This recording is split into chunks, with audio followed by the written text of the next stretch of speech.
this has been a, especially with the U.S. women's national team getting knocked out of the tournament.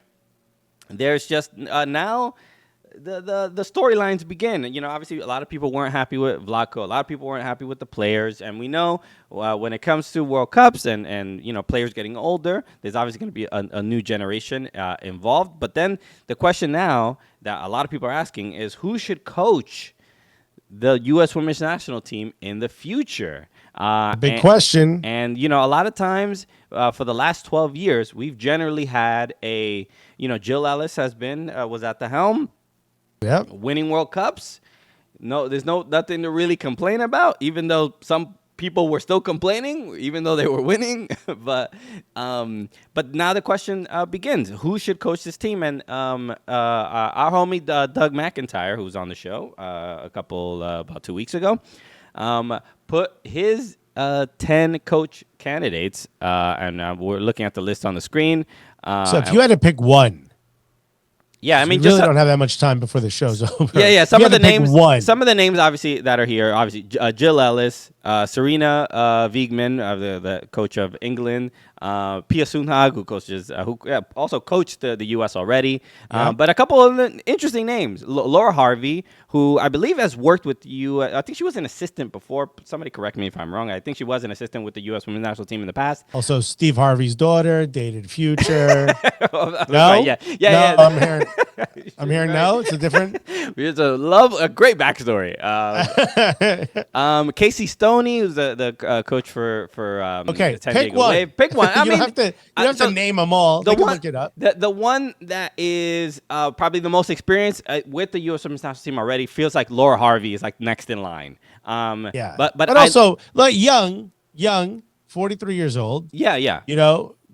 Which is what, a year older than Megan Rapinoe.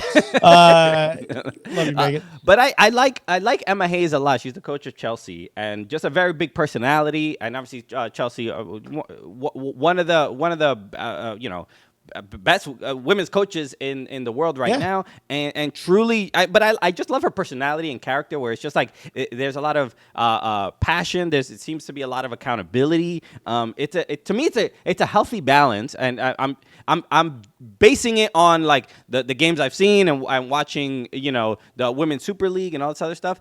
But there's a healthy balance of like the authoritarian kind of coach and like the coach that players like. So Emma Hayes, to me, sort of has that personality a little bit. So I like that her a lot. And that's how much she's beloved. The fans of the men's Chelsea team wanted her to coach the men's team after they got rid of Graham Potter, which goes to show how much they love her. I would say Serena Wiegman, highest paid women's manager in the country, in the world. So who could pay more than the U.S. men's the U.S. Soccer? No one. No one. Really? You don't think? All right. No. I'm just saying that and hoping that it comes true. Because there's so many U.S. Soccer's watching. They're like, oh man, we have. Them. We got. I didn't know we had it like that, bro. Okay, but just ask the media. The media is some from Future. The media is saying we have all this money. I guess we gotta pay. I guess we gotta spend it. The mainstream media, the Cooligans, we all know they're the mainstream media. The gotcha media is inside of our funds.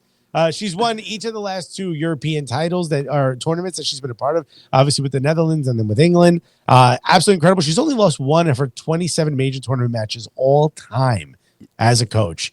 I mean, clearly, especially with the way this England national team plays, it doesn't matter how many injuries they have. They seem to put players in positions where they succeed. Yeah. And that is something we have been very critical of Vlatko. So for me, that's probably the next step. Get Serena Wiegman in here. One, you take her away from the English national team, which makes them weaker, and you make us stronger. Okay. And they're our main competition. So interesting. I mean, look, if England end up winning the whole thing, I don't think it'll be that easy for her to let go of the job. You won already, and with that, with these dusty lionesses, imagine. Okay, wow. With the great America. I'm not saying that's what I'm thinking. No. That's how you have to sell it. They're holding the World Cup trophy, and they're dusty as hell. I mean, that's gonna be our narrative. Bro, imagine winning it in the United States of America, a country so great. that half the country hates you regardless of whether you succeed or fail.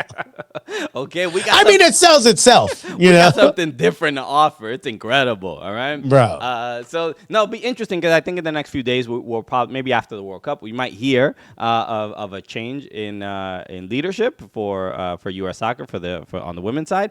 And but no, this is a part of this story, and it's an interesting aspect. And then now with the next World Cup, we don't know where it's gonna be, but some people also saying it might be in the U.S.